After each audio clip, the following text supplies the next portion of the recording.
ये बर्दाश्त नहीं किया जाएगा। सुप्रीम कोर्ट को भी अपनी एक औकात में रहना पड़ेगा, एक लिमिट में रहना पड़ेगा, नहीं तो इस देश की जनता से बड़ा कोई नहीं है। आप देख रहे हैं सौगंध टीवी, सौगंध वतन की।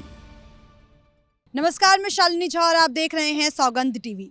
जिस तरीके से अभी हाल ही में सुप्रीम कोर्ट का फैसला आया था, उत्तराखंड के हल्द्वानी अतिक्रमण पर फिलहाल रोक लगा दी गई है।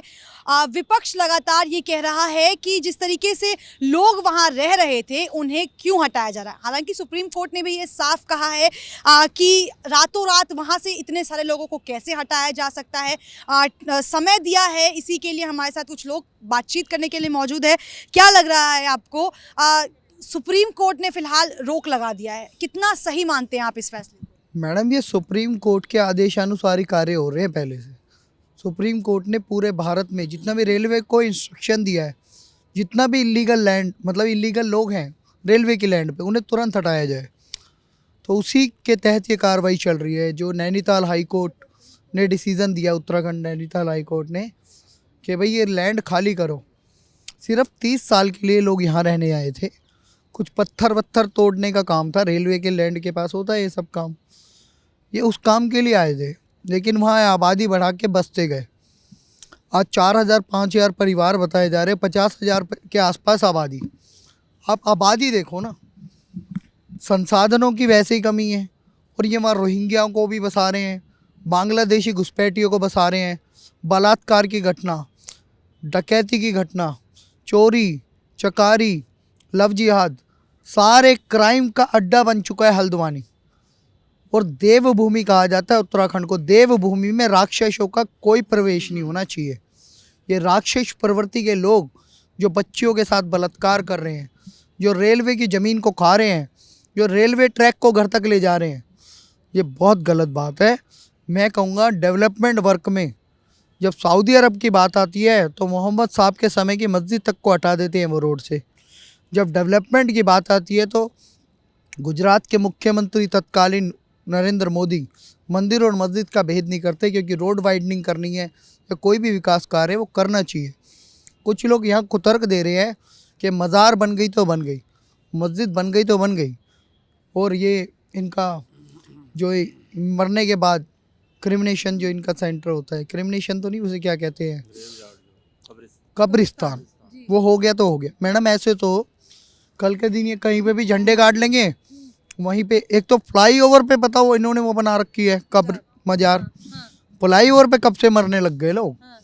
तो कहने का मकसद ये लैंड जिहाद है। लैंड जिहाद के विरुद्ध भी सरकार को कानून उठाना चाहिए कदम। और दूसरा, ये जो कदम उठाया गया रेलवे द्वारा, रेलवे इसमें पार्टी है, केस चल रहा था, वो रेलवे के पक्ष में आ गया है कि भाई रेलवे की भूमि ये लोग ज़बरदस्ती जो जबरन रह रहे हैं ये खाली करें। और मुझे लगता है सुप्रीम कोर्ट ने ह्यूमैनिटेरियन जो कहते हैं मानवता के नाते 7 तारीख तक, फरवरी तक इनको टाइम दिया है, नेक्स्ट डेट तब है, लेकिन छूट नहीं दी गई है। इन लोगों को हटाया जाएगा ही। मैडम, ये लोग जानबूझ के कब्ज़ा कर रहे हैं। और दूसरा, शाहीन बाग बनाने की भी कोशिश कर रहे थे कुछ लोग, तो ये देश को बदनाम करने की भी कोशिश है। और एक बात, G20 की अध्यक्षता भारत कर रहा है, तो ऐसे समय पे कुछ असामाजिक तत्व प्रोपेगेंडा चलाएंगे। सरकार को सावधान रहना चाहिए। और मैं जजों से और वकीलों से, प्रामाणिक पत्रकारों से भी बोलूँगा, सच को सच बोले, रेलवे की ज़मीन को रेलवे की ज़मीन बोले, रेलवे की ज़मीन पे मुसलमानों का कब्जा बोले, रेलवे की ज़मीन पे हिंदुओं का कब्जा बोले, रेलवे की ज़मीन पे मंदिर मस्जिद बोले।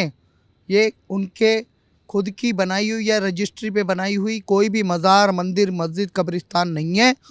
सरकार इस पे तुरंत इनिशिएटिव ले, धामी जी भी और रेलवे भी तुरंत इस पे अश्विनी वैष्णव जी कार्रवाई करवाएं और इलीगल जितने भी लोग हैं उनको तुरंत हटाएं। और जो मुस्लिम की बात करें, वक्फ बोर्ड के पास भारतीय सेना के बाद सबसे ज़्यादा ज़मीन है इनके पास। वक्फ बोर्ड अपनी ज़मीन पे ही नहीं रखे, ओवैसी अपने घर पे ले जाके रखे। 1 लाख वर्ग मीटर में उनका घर है। ये टोंटी चोर समाजवादी पार्टी का अखिलेश यादव भी बहुत ज़्यादा चिल्ला रहे हैं, वो इन्हें अपने अपने घर ले जाके रखें। राहुल गांधी अपने घर ले जाके रखे, कांग्रेस वाले सलमान खुर्शीद अपने घर ले जाके रखे।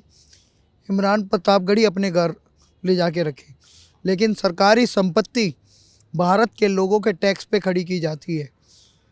भारत के लोगों की सुविधाएं के बीच में कोई भी आएगा उसे हटा दिया जाएगा। जो नेता बीच में बोले उसको अरेस्ट किया जाए या उसकी संपत्ति पे इन लोगों को कब्जा दिलवाया जाए। इतने दिनों ये रहे, इन्होंने कोई किराया थोड़ी दिया है सरकार को, तो कंपनसेशन बनता नहीं है। और अगर कोई सरकार चाहे भी कोई कॉमन मिनिमम प्रोग्राम बनाना तो बनाए, हमें उससे दिक्कत नहीं, लेकिन रेलवे की भूमि खाली होनी चाहिए पूरे भारत में। हल्द्वानी से शुरुआत हो चुकी है, श्री गणेश हो चुका है। पूरे भारत में से इलीगल माइग्रेंट्स जितने भी भारत के बॉर्डर्स पे हैं, क्योंकि आगे ये कर रहे हैं तैयारी गजवाए हिंद की, PFI पे बैन लगा पिछले दिनों। जितने भी बॉर्डर हैं, जितने भी रेलवे की भूमि है, जितने भी एयरपोर्ट है, इनके पास कोई भी अतिक्रमण, इलीगल गतिविधियां बर्दाश्त नहीं करे सरकार, और तुरंत कार्रवाई करे। ये शुरुआत हो चुकी है। सर्दी गर्मी कुछ मत देखो, अतिक्रमण होता है। आज सुप्रीम कोर्ट के बाहर मैं भी जाके बैठ जाऊंगा ना, तो 2 मिनट में मुझे भगा दिया जाएगा। और मैं कहता हूँ अगर सुप्रीम कोर्ट अपने घर पे या सुप्रीम कोर्ट पे कब्जा करवाने को तैयार है, तब तो मानवता दिखाए, अन्यथा ना दिखाए। ये बर्दाश्त नहीं किया जाएगा। सुप्रीम कोर्ट को भी अपनी एक औकात में रहना पड़ेगा, एक लिमिट में रहना पड़ेगा, नहीं तो इस देश की जनता से बड़ा कोई नहीं है।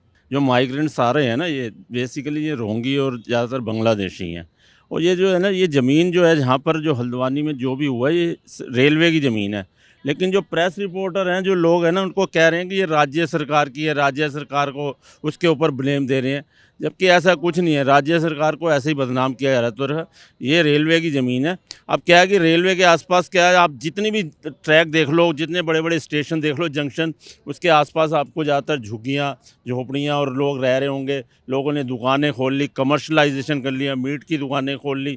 तो ये ज़्यादातर जो है ना, बाहर से जो आए हुए हैं माइग्रेंट, रोंगी और आपके बांग्लादेशी, उन्होंने अतिक्रमण कर लिया। अब ये अतिक्रमण किया है तो इसका तो देखो देश के विकास जो है ना, उससे रुक रहा है। अब रेलवे जो विकास कर रहा है, विकास के कार्य में अगर बाधा आएगी तो उनको हटाया जाएगा, उसमें कोई। लेकिन ये सुप्रीम कोर्ट ने उनको 7 फरवरी तक का टाइम दिया है। हो सकता है मे भी ये एक्सटेंड हो जाए। तो मैं ये भी नहीं चाहता कि एकदम उनको बिल्कुल घर से अलग कर दिया जाए। उनको 2-4 महीने का टाइम दे दिया जाए। लेकिन सर वो कह रहे हैं हमारे पास कागजात हैं, हमारे पास पेपर्स हैं, सरकार जो है हम पर केवल दबाव डाल रही है, चाहती है हमारे घर में बूढ़े हैं, बच्चे हैं, वो कहाँ जाएंगे? मैडम कोई कागजात नहीं है। कागज अगर दिखाएंगे ना तो इलीगल। वो होता क्या है कि जब बाहर से माइग्रेंट आते हैं ना, तो वो जैसे कब्जा कर लिया, किसी ने झुग्गी झोपड़ी डाल ली, वो आगे किसी और को बेच देते हैं। और वो कागजात जो होते हैं ना, वो अपने देते हैं, ना कि गवर्नमेंट का कागज़ कोई भी नहीं है। नीलामी वगैरह के करें, हमने नीलामी में ली है, हमने हाउस टैक्स दिया, ये सब गलत है। ये बुलशिट बातें हैं। जब वो उनसे पेपर मांगे जाएंगे, देखो 50,000 लोग रह रहे हैं, 4,500 फैमिली है। जब पेपर मांगेंगे, कोई पेपर नहीं आएगा।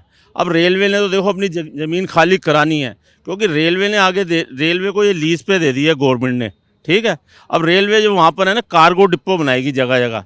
कार्गो डिपो बनाने से कम देश के लिए 1.5 लाख एम्प्लॉई जो है एम्प्लॉयमेंट जनरेट हो रही है, 1.5 लाख। और वो इंडस्ट्री जो है ना, वो भी 1-1.5 लाख करोड़ रुपए की इंडस्ट्री तैयार होगी। तो ये जगह जगह भी ये शुरुआत हुई है, यहाँ से धीरे धीरे हो सकता है। अब नई दिल्ली स्टेशन के पास चले जाओ, पुरानी दिल्ली स्टेशन, कहीं भी चले जाओ, ये कहीं ना कहीं से शुरू होना है। और सब जगह ऐसे ही हुआ है अतिक्रमण। जब देश के काम में बाधा आएगी, विकास के काम में, और कोई अतिक्रमण होगा तो उनको हटाया जाना चाहिए, बाकायदा टाइम देके। रातों रात नहीं मैं कहता, लेकिन उनको टाइम देके हटा। और ये हटेंगे बिल्कुल, क्योंकि ये जितने भी हैं बाहर से आ रहे हैं। पहले क्या थे कि ये इलीगल काम में इन्वॉल्व थे। रेलवे के आसपास वो खनन का काम होता था, उसके अंदर ये मजदूर थे। धीरे धीरे इन्होंने आगे ज़मीनें बेचनी शुरू कर दी, अपने आप ही बेच दी, क्यों कब्जा है। अब कोई कब्जा कर लेता है, यहाँ झोपड़ियाँ डाल लेता है, वो आगे वो फिर बेच देते हैं, वो आगे किसी और को बेचता है। तो इस तरह के कागज़ है, ताकि वो जो इलीगल जो क्लेमेंट है ना, वो दोबारा से क्लेम ना करे, इस टाइप के हैं। तो मेरा ख्याल मतलब है कि ये जो जितने भी हैं बाहर, कम से कम भी अगर आप पूरे इंडिया के अंदर देखो, तो कम से कम भी तो 2-3 करोड़ जो है ना, बाहर से, बांग्लादेश से और इधर उधर से आए हुए हैं। ये सारे 1971 में रोंगी आ गए। ये सब उन्हीं का। हमारे जो हिंदुस्तान के मुसलमान हैं, तो वो इस तरह के नहीं, वो हमारा वो सराखों पे हैं। और उनके हमें वो इस तरह के गलत कामों में कोई भी इन्वॉल्व नहीं है।